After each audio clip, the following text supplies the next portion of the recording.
Alright, working on a 98 Honda Accord here. You can see we got our first little bit of snow in St. Louis, about 3 inches.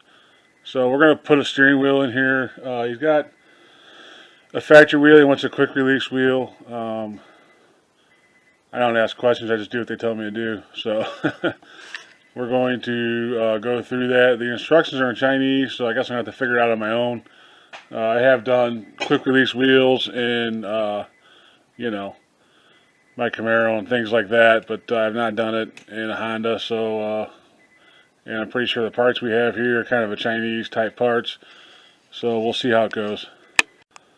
Alright, so here's the this is the short hub. This is what we'll need to attach to the steering shaft, and then this is the quick release, and this is the steering wheel you got, and this is the instructions for it, and you can see it's all in Chinese, Japanese, some kind of Asian. So I don't know how to read that, so I'm gonna have to just kind of figure it out on my own.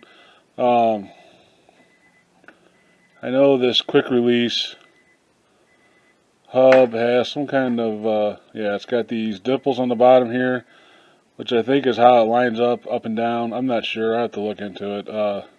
Been trying to find some videos online about it. I haven't been able to really find anything. This is Kyostar, Kyostar. I don't know. Like I said, it's I know a lot of Honda guys use NRG or NRK or something like that. NRG, and this is not NRG, so we'll have to figure it out. So anyway, we're just going to go over taking the steering wheel off first and go from there. I'm not sure how this video is going to turn out, since there won't be a tripod, but we'll do the best we can with it. Alright, the first thing we're going to do is take this airbag out. If you're worried about it, go ahead and disconnect your battery. It's not a bad idea. I'm not going to on this one.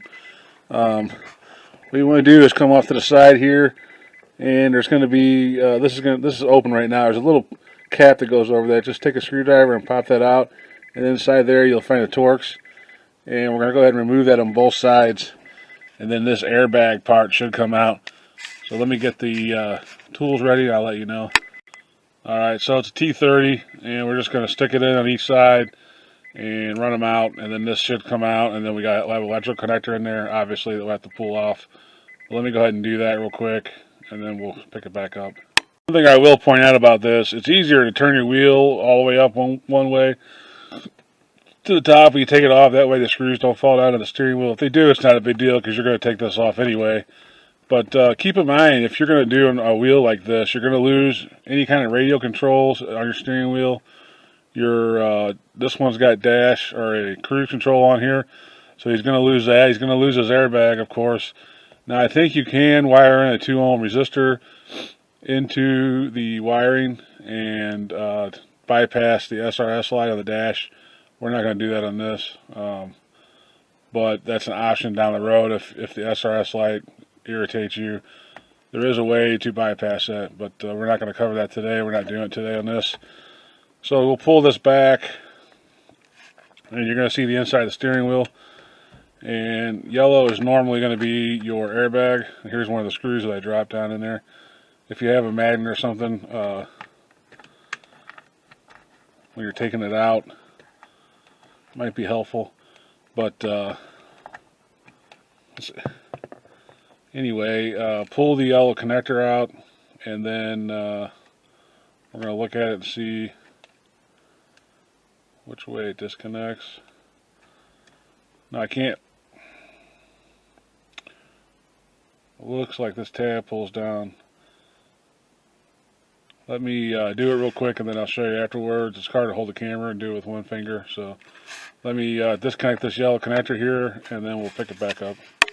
Alright, so what you're doing on this is kind of like a spring-loaded connector here, and you're just kind of pulling this down like that, and that'll release it from there. You still have this red wire here that we have to get down to. We're going to lose that's the other thing, you're going to lose your clock spring when you do this. So once you get to this point, there's no going back from it if you take your clock spring off, because if you take the clock spring off, obviously it's going to lose its orientation, and then you're going to have to buy a new one. So again, it's not if you know this stuff already, and you're fine with it, it's no big deal. I went ahead and disconnected my cruise control button already. It's just a tab right here. You push it in and pull it out. But yeah, you will lose your you're going to lose any controls on your steering wheel and your airbag, and you won't be able to go back to it without buying a new clock spring, because you know, once you pull that clock spring out, you're not going to have there won't be orient anymore. So anyway, I'm going to go ahead and take out these here. These are 2 Phillips. It's just a plastic cover that covers up some of the wiring, and then we have this big bolt here that we're going to knock loose, and then we'll get out the steering wheel puller and pull this thing off. So I'll go through that real quick. Right now I'm just going to take 2 Phillips right here and just remove this. I probably don't have to, but I'm going to go ahead and do it just so I can see this red wire. I don't remember. I think this red wire connects in the back here somewhere, somehow, and I want to be able to take the airbag out completely. So I want to take this red wire out, and I'm pretty sure it's behind here. If not, I'll let you know. But 2 Phillips, take that plastic piece off, and then we can move forward. Alright, so that was right. Once you pull this off, you flip it over, you have this red wire going to the airbag, which I believe is what operates the horn.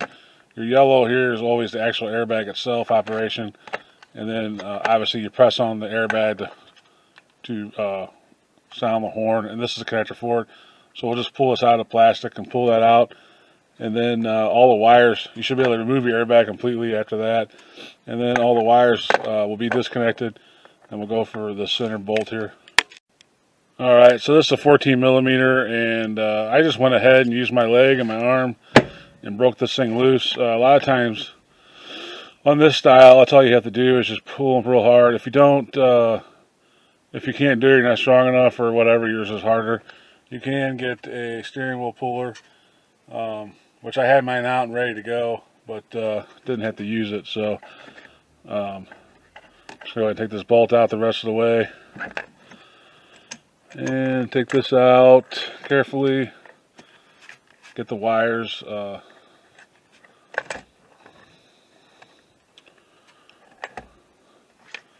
of the way here. And now we're down to the clock spring, which is what I was talking about earlier. And we're going to have to remove that to install this hub on there, this short hub. Hopefully we have the right parts, or we're going to be putting this back together again. So let me check this out, see what we have and what we need to do, and then I'll pick it back up.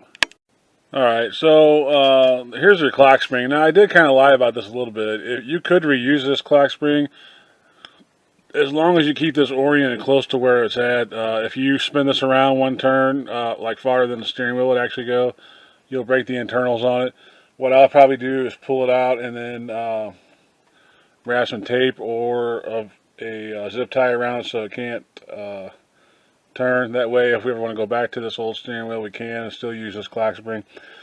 So technically you can reuse these as long as these don't spin around too much. You want to keep them close to where they were at, and if you happen to spin it around 1 or 2 turns, you'll break the internals on it, and then you won't be able to reuse it. So I'm going to be careful and try to keep that from happening on this.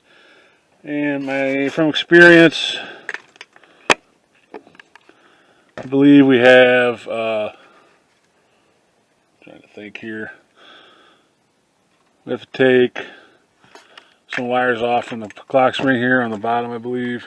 It's been a while since I've done one of these on this year Accord, but to get down to this, you just got to pull your steering wheel cover. There's some Phillips screws on the bottom, and once those come out, you just kind of separate the top part from the bottom, and then you'll be able to see all this.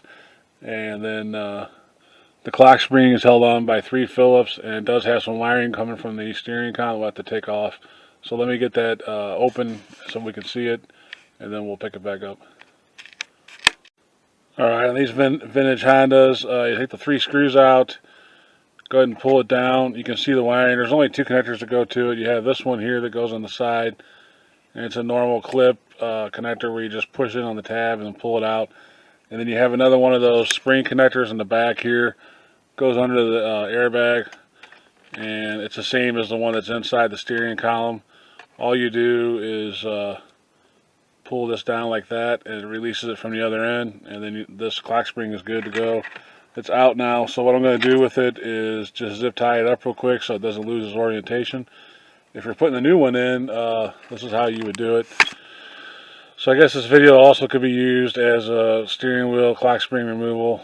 Reinstallation would be the opposite of what we just did. It'd be pretty simple. And anyway, now I'm going to try to put this hub on here and see if we can get this stuff that we got to work with the new steering wheel. I'm not sure what we're going to do with the horn yet, because I have to figure out which wire goes to the horn. This is a little bit, I don't know. This is all this universal performance issues you run into when you do this kind of thing, especially with Chinese parts. So we'll try to figure it out here for them and go from there. Alright, so I got the short universal hub installed onto the shaft. There is a plastic thing that controls your, the wiper delete or the wiper turn off. That has to be locked into that. And then you put your bolt back in, and there's no way for me to run a horn to the horn button on the steering wheel with this, because there's no way to run the wire from this up into this hub. It's the blue-green wire, according to the wiring diagram, would be the blue-green wire. But I'd have to somehow run it up through this hub, and this hub is solid on the back, so there's no way to do it. I'm going to have to let him know he's going to have to either get like a horn button, it's kind of old school where they put them under the dash somewhere or something. He'll have to have it to pass Missouri inspection, but there's no way to run it with this setup that we got here. So, and that again is a problem with some of this universal stuff you get online, performance stuff. It never works out the way you want it to work out. It's never as easy as they say it is. He's going to lose his cruise, his airbag, and his horn just for going to a quick release steering wheel like this. It's his prerogative, his car, I don't care, but that's the penalty that you're going to pay for doing something like this. And you will need a horn to pass Missouri inspection, so I'll have to eventually put a horn under here somewhere that he can reach down and hit for whatever reason if he needed it, but he would have to have it to pass a state inspection. So once you get that the little hub locked up with the plastic back here and put your bolt back in, I really didn't know which way to orient this. There's nothing on here that says top or bottom or whatever, and so I just went off of the back here where it locked in. Hopefully it's in the right spot. I guess it don't really matter, especially since we're not going to be running any wires up through here. Like I said, this is all solid. You can see this has like a slot right here that goes down. You think you could maybe run a wire up that way, but that's all. It runs down to a grounding ring, and there's no way to get a wire through there. And even if I did that, it would probably eventually chafe or get damaged in some way, turn the steering wheel. So anyway, that's enough about the horn. It's not happening on this. So the next thing we do is we're going to install the base of the quick release, which is this. From what I gather on the Chinese instructions, which are very vague, I think the 5 notches for the ball bearings go to the top, and then there's 3 on the bottom. I believe there's 3, no, there's 4 on the bottom.